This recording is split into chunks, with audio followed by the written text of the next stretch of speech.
Good afternoon, this is Muttley's Garage. Today we're going to work on implementing an electric motor and a control and battery on my ancient specialized hard rock comp bike. Let me give you a view of that. This is the bike, and one of the challenges we're going to have is to take the old wheel off, put the new wheel and tire on. I'll take the tire off this one and put it on the new wheel. Let me show you what the new wheel looks like. It's quite a monster.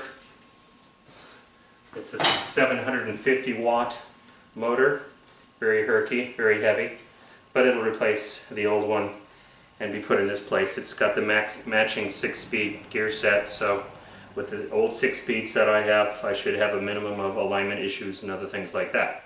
So we're going to start with that. First, we'll take the tire and wheel off the old bike and put the tire on the new bike. Interesting thing to note is that this is 0.94 inches wide, which is about 17 or 19 millimeters. That turns out to be ideal for in the center of a 26 by 1.5 inch tire, which is what I have in the rear. Oddly, the one that I have on the bike right now is wider, about 27 millimeters or over an inch. 1.14 inches. So that is actually wider than optimal, but is within the range of the tire versus inner rim width size, and that is the issue here. So with that, we'll flip the bike over, get the old tire and wheel off, and get the tire off the wheel, and see where we stand.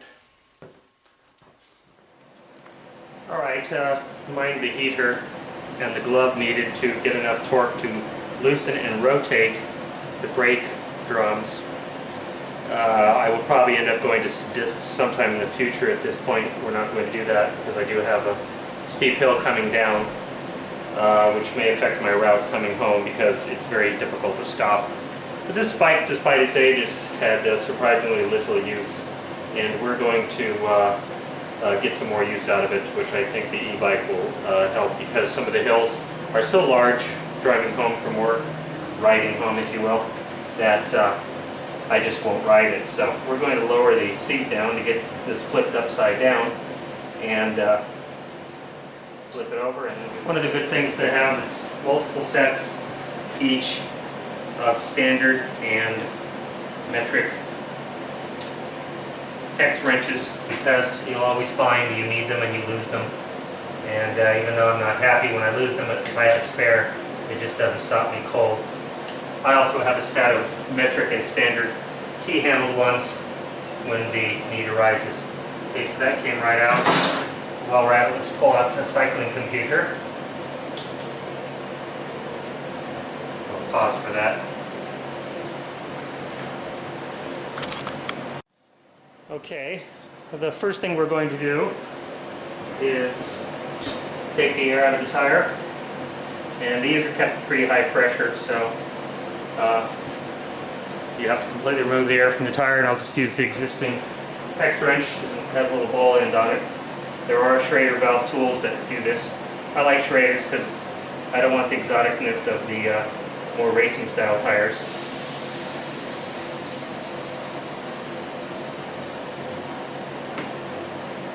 Also break the bead all the way around. This one seems to be okay. I don't think we'll have too much trouble.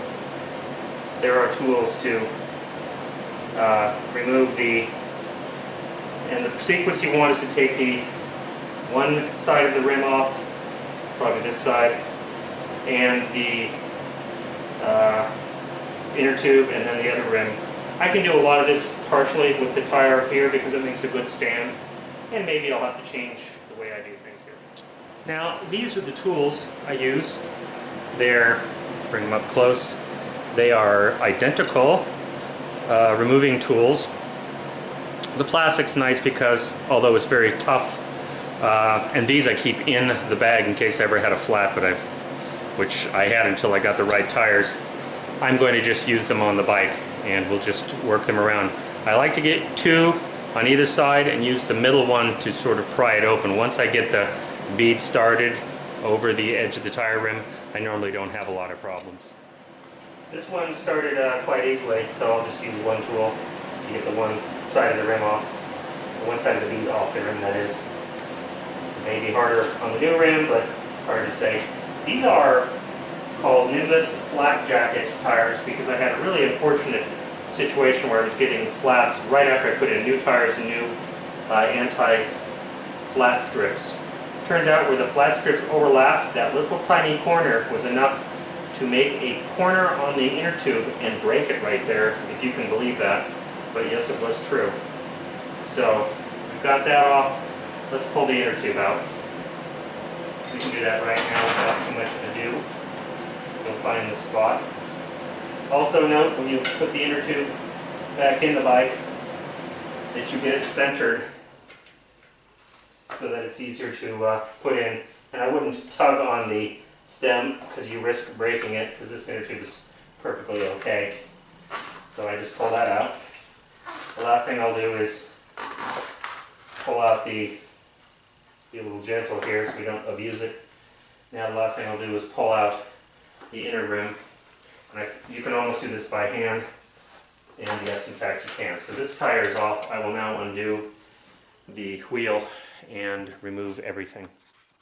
Okay, well, I loosened up the bolts. The tricky part will be getting the tire away from the gear cluster. Well, that wasn't too bad. And then out and away from everything, which turned out to be quite easy. So we'll continue to use the inner tube and rim right there, but we'll retire this poor old thing. I might keep it, but there's really no harm in it. It's a perfectly straight rim, so that's nice. Now, something to bear in mind, I'm not sure if the camera will show it, but right here it shows the, let me get my finger down there, the direction of rotation. It rotates this direction. Therefore, with this wheel, as I'm rolling forwards, it goes this side. So now I already know what side to put this on, and I'll begin to do that now. Now, I'm sure this will cause a little bit of grief getting it all done, but the very first thing I'm going to do is get rid of any excess packing tape, and then attempt to put the tire on. Again, this is a narrower rim, but I checked several charts, and it indicated that for a 1.5 inch tire, it's right in the middle of the range. I'm a little skeptical, but I'm going to go ahead with it because I know they knew I was getting a 1.5 inch tire that was specific, and I doubt they really do a different size wheel for that. So we're just going to pretend that that's all going to be okay.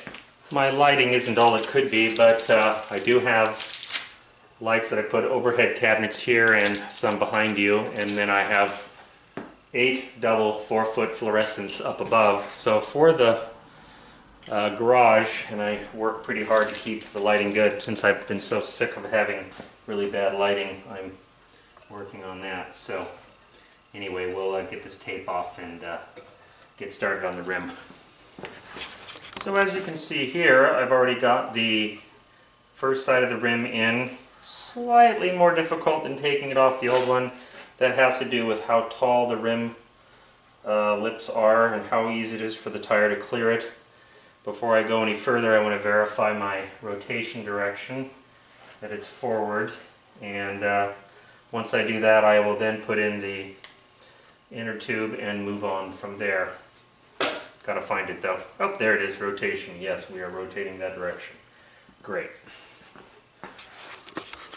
Now this is a sort of a small point, but you'll note that there is a tip on the end of your tire gauge, which is used to deflate by pressing in, and I want to get this deflated a little bit more just so I don't have too much trouble. If I get it completely flat, it might try to roll on me as I'm putting it on, so I'm going to not have it completely flat. But I think I'll just switch the camera off and do this on my own. Something I want to show you, and I'll just zoom in to show you, is this rim actually has 2 layers of metal. So the stem doesn't protrude as far, but that's okay. I think I have enough to work with, and I pulled it in as far as I can. So I think and I think they did that because the motor that resides in the center is so heavy that they wanted to add strength to the rim, and that's fine. It'll probably bend less and tolerate bumps a lot better.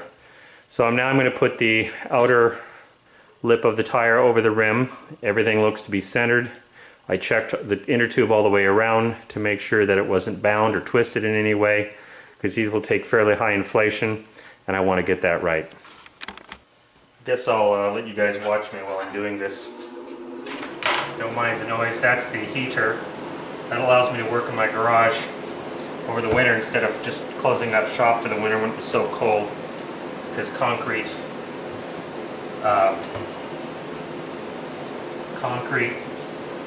garages tend to be tombs in the winter, and I don't want that. So we just gently work it all the way around until we get to the very end, and that's where I may need to use the prying tools to get the last bit on.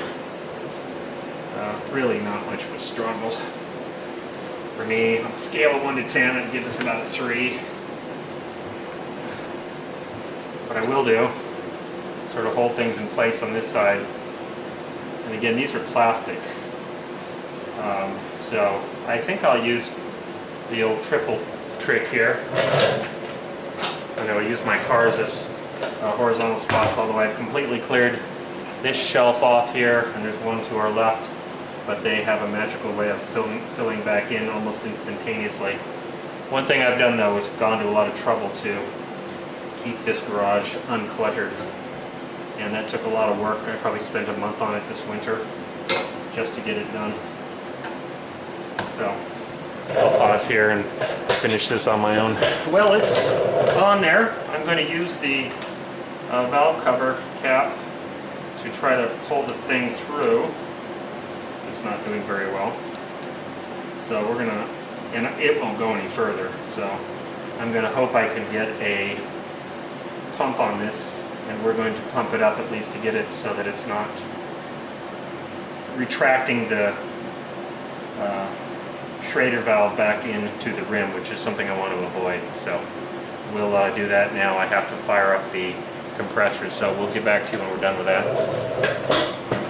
Before I inflate the tire, it's important to know that there are several ranges of tire gauges.